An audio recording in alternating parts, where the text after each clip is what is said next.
Hi, Chris Good here, and here's another t-test solution. So we're actually going to be working on problem 2 here, and I've got my Google Docs spreadsheet open. Let's see what the problem is. As a merchant, you're interested in how well coupons work. You randomly assign customers to two groups. Half receive 10% off the purchase and half receive a free movie ticket. Which is better? Another I/O problem here.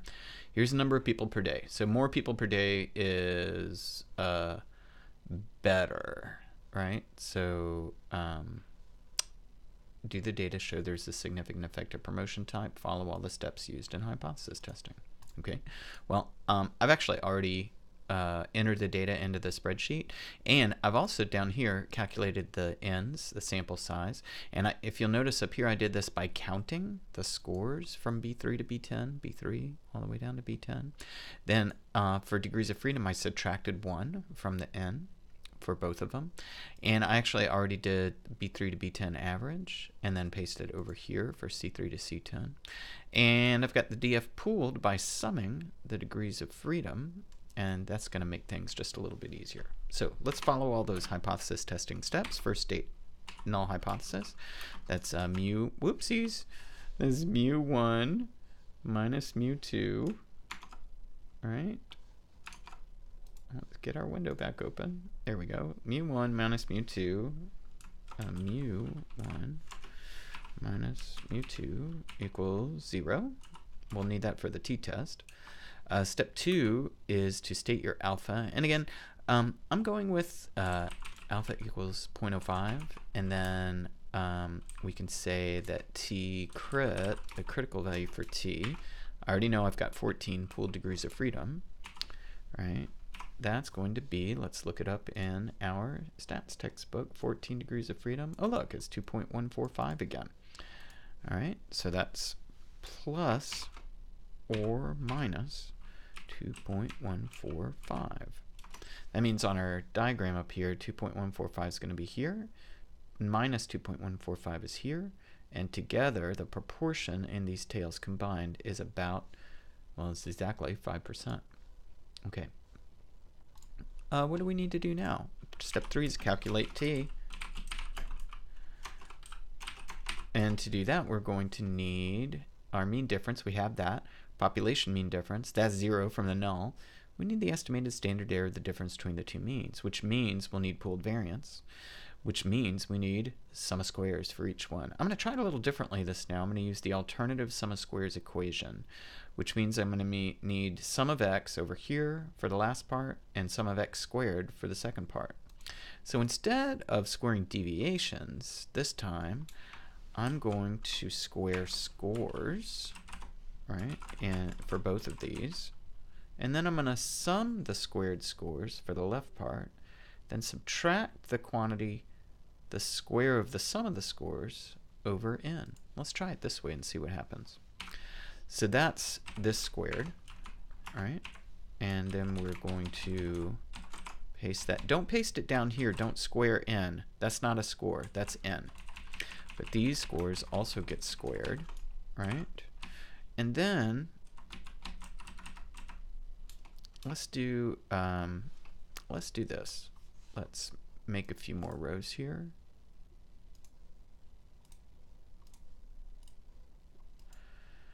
And let's do sum of x squared here.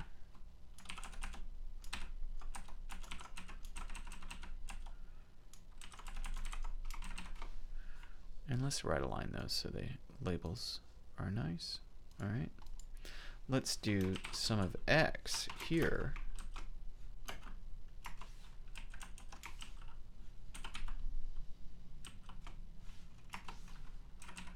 Let's do sum of x, and we'll square that quantity.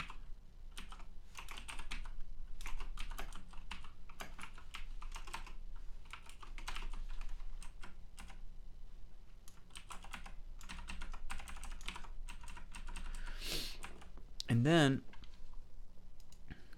I'm going to insert just a couple more rows.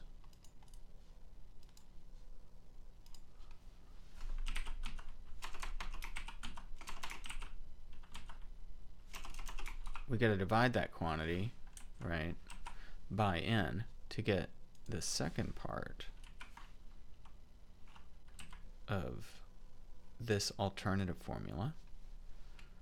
And then that'll let me get sum of squares 1 and sum of squares 2. All right, let's move all these. First of all, let's bold all these, right, so we don't lose track, and then we're going to move them to the right side of our Google spreadsheet.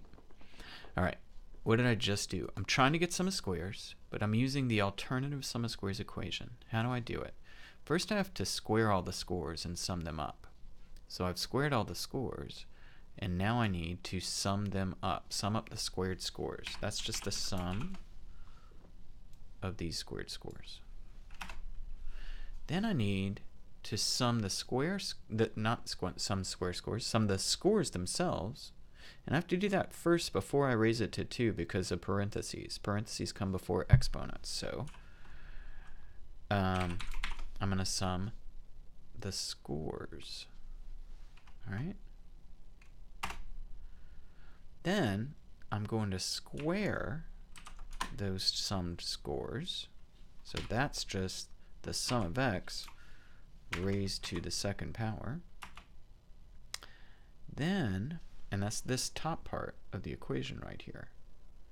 Then I'm going to divide that quantity by n. Well, that's this divided by, oh look, I did n up here. Right there. Okay, sum of squares then is the difference between the sum of x squared and the square of the sum of the scores divided by n. All right. If we did it for this group, all we have to do is copy and paste over here, and it'll update those relative references. All right, let's just check and make sure that that did work. That's the sum of the squared scores.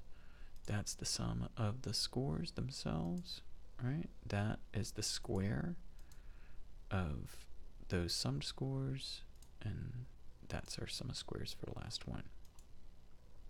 Okay, if we've got sum of squares, we can get pooled variance.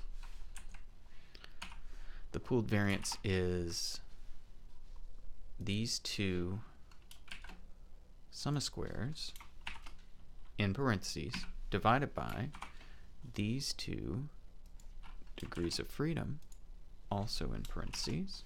And you got to do it that way, otherwise the number is different. And so if we've got pooled variance, we can calculate the estimated standard error, which is the square root. I'm looking up here. Estimated standard error is the square root of, in parentheses, S2P divided by N1 plus, in parentheses again, S2P divided by N2. Close that one, and then close the square root parens, and we'll get our estimated standard error. Now we can do t. T is just the difference between your two means, mean 1 minus mean 2, divided by the estimated standard error. All right. I'm just going to move these over and bold them so that we can keep track of everything. And clean this up by reducing the number of decimals just a little bit. Okay. Step 4 is make your decision. What is our decision going to be? Well, let's go back to the original question. The original question said, which is the better promotion? Okay. If the number of people per day, if we want more people per day, then the better promotion is going to be the one with more people per day. Our t value is negative 2.567. What does that mean? Well, 10% off was mean 1, 4.25. Free movie was mean 2, 9.75. If you subtracted mean 2 from mean 1, as we did when we calculated t, we got a negative number because we subtracted the larger number from the smaller number. That means the second number, free movie, was larger, which means there were more people per day, which means that the free movie was the better promotion. But is it significant? Let's go back to our statistical table and check it out. Our critical value was negative 2.145 or positive 2.145. So this one appears positive 2.145. This one is negative 2.145. Negative 2.567. Where is that? If this is 0 in the middle, if this is negative 2.145, you actually need to go more negative to get negative 2.567. So that means it's in the critical region, which means we reject the null hypothesis. And we can conclude what?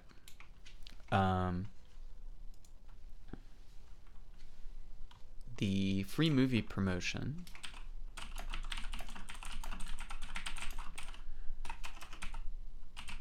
yielded significantly more people per day than the 10% off promotion with a T at 14 degrees of freedom equal to negative 2.567. And the p-value that's associated with it, we don't know exactly what it is, but we know that it's less than the alpha that we set to look up the critical value, which was 0.05. In the sentence with a period. And that's it for this problem. We'll be doing problem 3 next, and I'll see you in a bit.